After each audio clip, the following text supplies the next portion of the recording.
Alright, hey everyone, welcome back to 3 Deviations. Today we are going to be talking about the precise definition of a limit, and it should be mentioned that what we're talking about isn't necessarily a part of all Calc 1 or Calc 2 classes or AP Calculus classes that you might have in high school. This math kind of branches out into something that we call real analysis, and this is Calc 1 and Calc 2 covered rigorously, so we're going to be talking about limits rigorously today. Let's get started.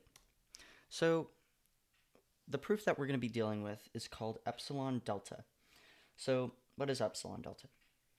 So given that we know our limit is x, as x approaches a of f of x is equal to L, so that it should be noted that we know the answer of our limit, either it's given to us or we solve for it in substitution.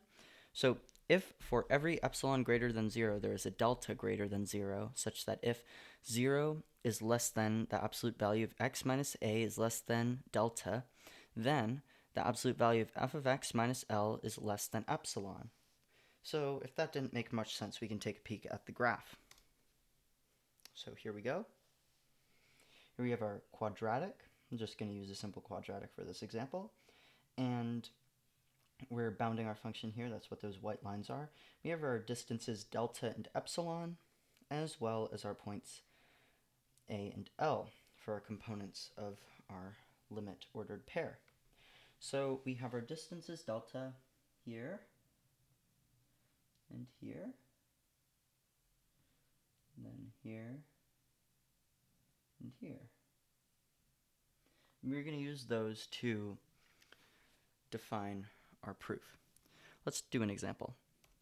So we're going to start off with a little bit of scratch work.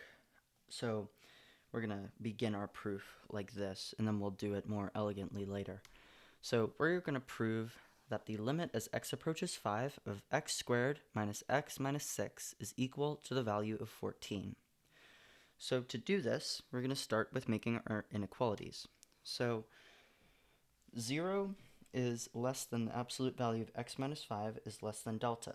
So what we did here is we took our x here, and our a value here, we plugged it in there, subtracted x minus a, so this is the distance, and that is less than delta. Then we have our function minus our limit. And if you see the 20 here and you're wondering where I got that, we are taking f of x minus L less than epsilon. So I took the 6 and then subtracted 14, negative 6 and subtracted 14, that gives negative 20.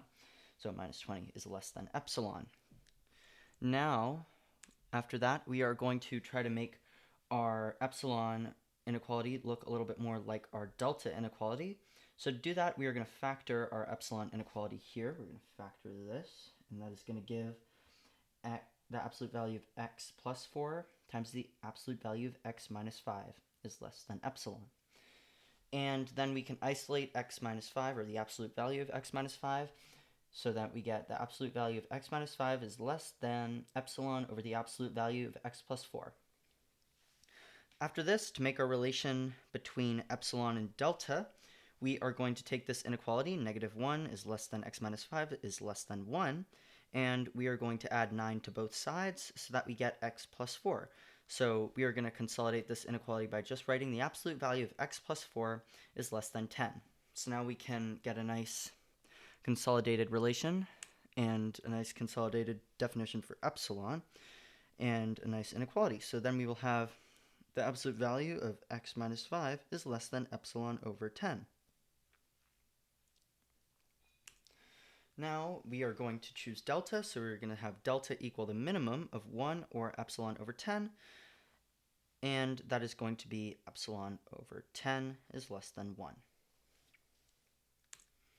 So then we can say that the absolute value of x minus 5 is less than delta, and that is equal to epsilon over 10. So there's our relation between delta and epsilon. All right, so we basically proved our limit here, but now we are going to take a more elegant approach and prove it rigorously in the next slide. So here's our proof. So for every epsilon less than 0, let delta equal the minimum of 1 or epsilon over 10, and let 0 be less than the absolute value of x minus 5 less than delta.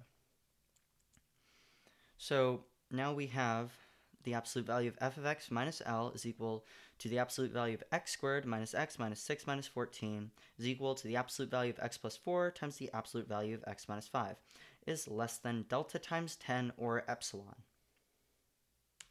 So that sums it up for our proof. So we can say that the absolute value of f of x minus L is less than epsilon, so by definition the limit as x approaches 5 of x squared minus x minus 6 is equal to 14. So that basically covers it for our epsilon delta proofs. Hope this was a great preview for real analysis. We might have a playlist on that coming soon. So please like and subscribe. Please comment if you have any feedback. And we will be back talking about continuity in the next video. And after that, we will be jumping right into differentiation. That will be a big unit in our calculus journey. So we will see you then. We will be back in a bit. Thank you so much for watching. Bye-bye.